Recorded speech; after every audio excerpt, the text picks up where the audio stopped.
Hi friends, welcome to Uma Kitchen. இன்னைக்கு காலிஃப்ளவரும் double பீன்ஸும் gravy எப்படி பண்றதுன்னு நம்ம பார்க்க போறோம். அதுக்கு தேவையான பொருள் 100 கிராம் வந்து டபுள் பீன்ஸ் எடுத்து வச்சிருக்கேன். 1/4 கிலோ காலிஃப்ளவர் எடுத்து வச்சிருக்கேன். ஒரு இஞ்சி துண்டு, ஒரு 4 பூண்டு பல்லு நசுக்கி வச்சிருக்கேன் அம்மியில. கொஞ்சம் கொத்தமல்லி எடுத்து வச்சிருக்கேன். கொஞ்சம் கருவேப்பிலை எடுத்து வச்சிருக்கேன். கொஞ்சம் புதினா எடுத்து வச்சிருக்கேன். தேவையான அளவு எண்ணெய் எடுத்து வச்சிருக்கேன். தாளிக்கிறதுக்கு வந்து சோம்பு எடுத்து வச்சிருக்கேன். தனியாத்தூள் 1/4 டீஸ்பூன் தனியாத்தூள், 1/4 டீஸ்பூன் வெறும் மிளகாத்தூள், 2 ஸ்பூன் சிக்கன் மசாலா, ஒரு வெங்காயம் நறுக்கி அரைச்சி வச்சுருக்கேன், 2 தக்காளியை அரைச்சி வச்சுருக்கேன். அது எப்படி செய்யுதுன்னு பார்க்கலாம். பாத்திரத்தை எடுத்து வச்சுட்டு தேவையான அளவு எண்ணெய் சேர்த்துக்கலாம்.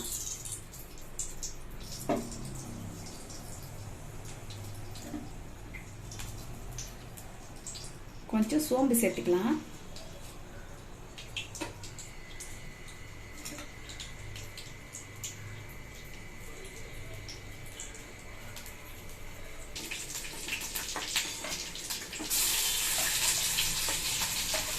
இஞ்சி பூண்டு விழுது, கொஞ்சம் புதினா, கொஞ்சம் கருவேப்பிலை,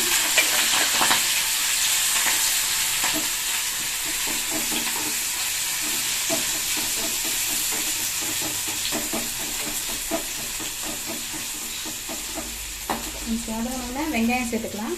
வெங்காயம் அரைச்சி வச்ச வெங்காயம்,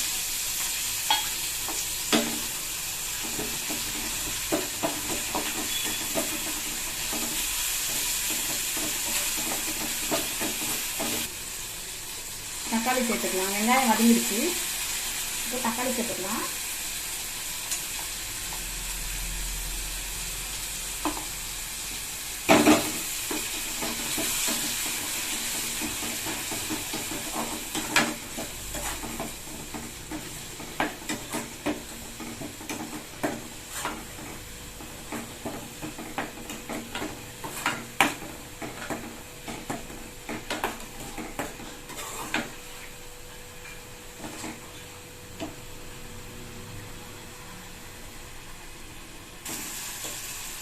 இப்போ தக்காளி வந்து நல்லா வதங்கிடுச்சு.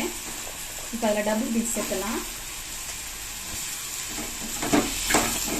டபுள் பீன்ஸ் சேர்த்து கொஞ்சம் நேரம் ஒரு 2 நிமிஷம் வதக்கினா போதும். மறுபடியும் இப்போ காலிஃப்ளவர் சேர்க்க போகிறேன். காலிஃப்ளவர் சேர்த்துறேன்.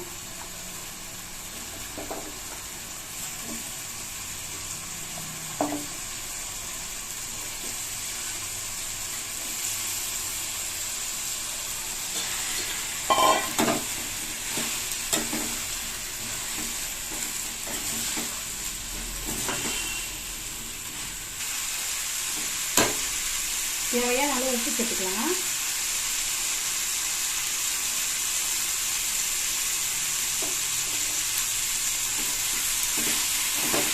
கொஞ்சமாக உப்பு சேர்த்து நல்லா வதக்கிடலாம்.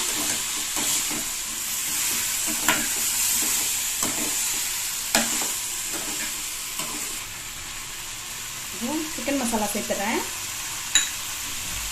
சில்லி பவுடர் சேர்த்துறேன். இப்போ கொஞ்சமாக தனியாத்தூள் சேர்த்துட்டு அது வந்து 2 நிமிஷம் அப்படியே வதக்கிட்டு தண்ணி சேர்த்துடலாம். இந்த அளவுக்கு கொஞ்சமாக தண்ணி சேர்த்தா போதும்.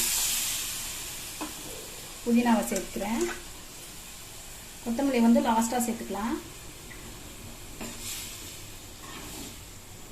இறக்கும் போது போட்டால் போதும். புதினா கொத்தமல்லி இறக்கும் போது போட்டால் போதும். இப்போ புதினாவை சேர்த்துருக்கேன்.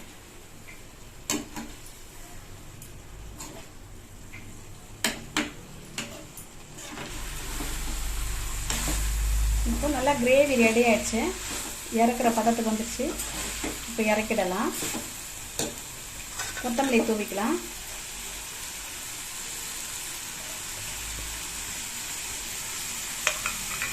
ஸ்டவ் ஆஃப் பண்ணிடுறேன்.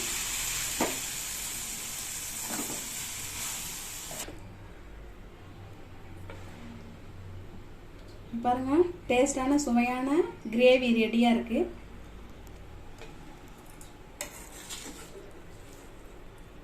கிரேவி நல்லா இருக்குது பாருங்கள்.